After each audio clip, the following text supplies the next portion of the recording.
And it looks like he's no worse for the wear. There he goes. A freshly tagged beaver beats a hasty retreat, the culmination of a successful morning for these research scientists. Deep in a northern Minnesota forest, not far from the famed Grand Portage Trail, they're studying the very creatures that made this area so important. You didn't tell me this was wet down here, Seth. Oh. Yeah, sometimes beaver swamps can be a bit damp. The project that we're working on today is a partnership between the National Park Service, Natural Resources Research Institute of the University of Minnesota, and the Grand Portage Band of Chippewa. The Park Service was interested in a couple of issues. One of them was how many beaver are actually in this pond, and then the other issue is their food supply. Because if you look around the pond in the exterior, there's very little aspen that's within the reach of where beaver normally forage. In order to be proper stewards of this resource, we need to understand how it's changed through time. And in the 1980s, there was a baseline study done of beaver habitat and its use, and we needed to come back into this decade and figure out how things have changed. And so we asked Drs. Mullen and Moore to help us. These traps have an amazing amount of spring pressure. This is the part of the operation where there's the highest potential for funniest home videos footage. So we set it in a runway that the beavers are frequenting, and we can tell this is a pretty active runway just by how cloudy the water is, how turbid it is. And it's tied up like that so that the trap doesn't go in the water. You tie it up so that when the animal's caught, it doesn't fall in the water and drown. The way that these traps actually work is the beaver swims up the runway and they smell that castor or see the bait of the aspen, and they'll kind of step over and hit the pan. And the trap flips up onto the land, or at least so that it's not submerged, and captures the beaver. Oh yeah, that's a nice one there. Yep. This morning, they've managed to capture a mature adult beaver, and a good-sized one. Next comes the tricky part. Getting the beaver to cooperate is seldom easy. What we're going to do is get the beaver into this bag, and we'll work him from this bag. We have to take a whole bunch of measurements on the beaver, and then ultimately we'll put some ear tags in it and release it. But to do that, we need to have him fairly well contained so he can't move around very well.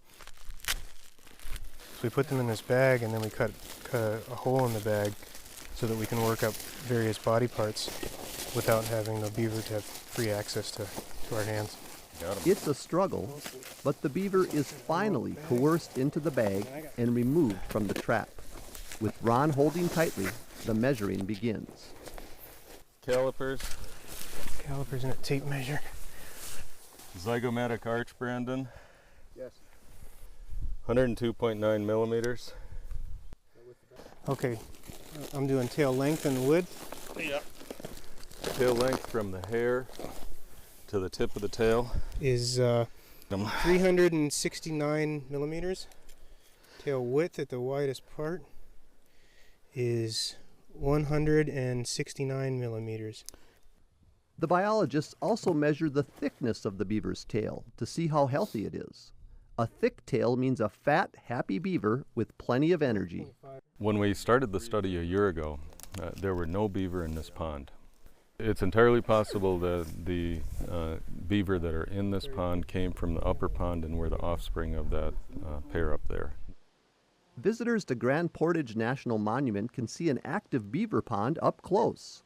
Hikers retracing the route of the Grand Portage amble across a boardwalk just a few feet from the lodge and dam. This is a great spot for wildlife viewing, and it's very private too. Even though tens of thousands of visitors come through the park, very few of those thousands make it to this boardwalk. Working quickly, Ron and Seth are now ready to tackle the trickiest part of the operation, tagging the beaver. Okay, we're going to do red 37, blue back, Brandon. And we'll shoot for right ear. Ear tags are a proven method of identifying animals in the field, and together with modern trail cameras can help plot the movement and activities of individual beaver. We use trail cameras and we put them on the runs that the beaver are using to go out and cut trees and bring food in. And so we have about 6,000 pictures of the beavers coming out, coming back in, which we can measure how much food they're taking in and building these food caches, which are how they survive the winter. Okay. With tagging completed, it's time to weigh the beaver before sending him back home. Okay, total weight, including blankets and bags, Brandon, is 52. Looks like he's ready to go. Let's, shall we release him?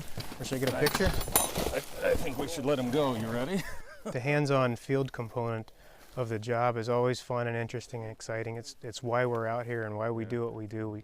We like to be near the animals and to see the animals in their own environment.